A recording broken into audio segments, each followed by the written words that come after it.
sticky everywhere. New York City Mayor Bill de Blasio went on The Daily Show. I wonder if he said the great threat to this country is inequality. The bottom line is we know the great threat to this country is inequality. The great threat to this city is inequality. We have rampant growing inequality. It's going to be unsustainable for the long term.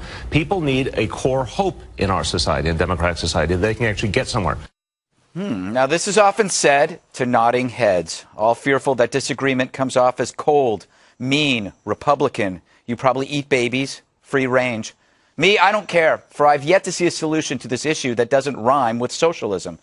People get paid more. That's a fact. As you age, you get raises. In order to get on that path, though, you need a low-paying job first. But when your leaders view minimum wage as an end and not a start while welcoming low-wage foreign workers, good luck.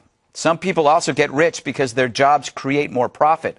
What of actors? The on-set caterer gets $100 a day, but Clooney, he gets millions.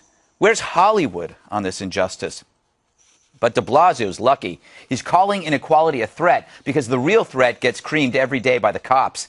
Thanks to them, the city's murder rate has plummeted, saving countless lives, black and brown, poor and young.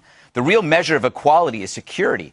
Under a liberal, a poor person is a sitting duck. Giuliani and Bloomberg narrowed the gap between life and death, which opened the door for progressives like de Blasio. You need calm to let the crazies back in. Of course, when it all goes Detroit on us, we'll wonder, what were we thinking? Sadly for criminals, by then, no one will be worth mugging. Let's see what you did there. Yeah. Life and death. Equality. Income inequality, life versus death gap. Exactly. Nice. Well done. Now, how can government do anything about this? This is what's driving me nuts, Eric, is that there is no solution. Like, redistribution doesn't build anything. Get out of the way. Yeah. That's, honestly, and that's, you're going to say it's Republican cliche, but it's not. Let the free market dictate wages. Wages will go up on their own. The more you push them up, the more you drive a job out of whatever your city, state, country. Just get out of the way. Let the free market. It works best. We have so many resources, so many assets in this country. We cannot help ourselves but succeeding if we don't screw it up with liberal socialists like this. It was the great free market that got us into the Great Recession, if I remember right. But listen, Bob, let me ask. Can I just ask you? Yeah. What the solutions that they're offering is how can restricting corporate pay lead to a birth of capitalism in the poor? I don't think it can. Let me say one thing about de Blasio. What he fails to recognize about New York City is that New York City has been a city constantly re-energized by immigrants coming in, and their income is much less, and then they work their way up. So I think this is not a good thing, but I do say the Pew Center, which is probably the most unbiased of all polls, so 60% of the survey of the people in this country believe the nation's economic system unfairly favors the wealthy. Right, and they say the government should not get involved in this. That's the reality. That's the second part. Andrea, people don't want to counter this equality argument because it seems like you're favoring the rich over the poor. Because they do it under the guise of fairness, right? Yeah. So if it was a third world country where there's only a handful of rich people and everyone else was impoverished, okay, maybe that would make sense. That's not the case in the U.S. or New York City. According to the New York Post today, 1,200 people live in New York City who make $10 million a year. Also, 18,000 make over $1 million. That's nothing. If these people leave in droves, which many of them are, you have major budget problems. And even Mayor Bloomberg understood this. Who pays for the firefighters, the schools?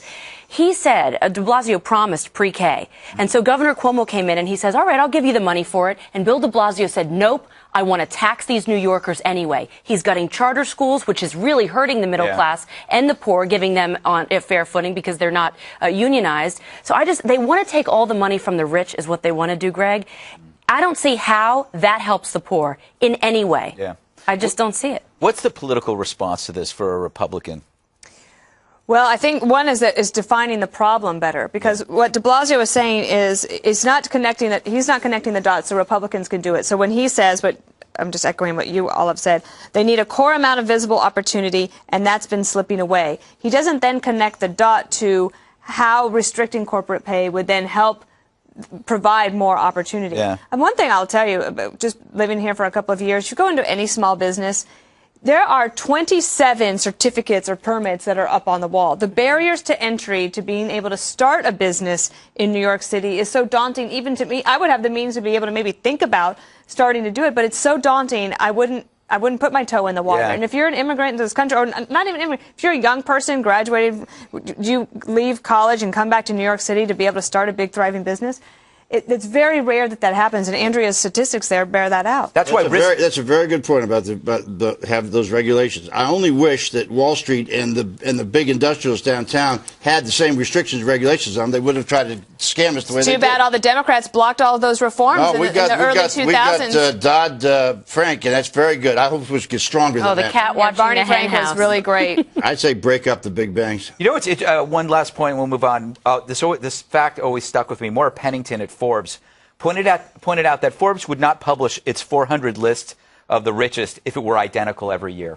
It's because being rich isn't constant. You can go up, you can go down. That's why it's exciting to see the list come out. Exactly. All right, next. Is there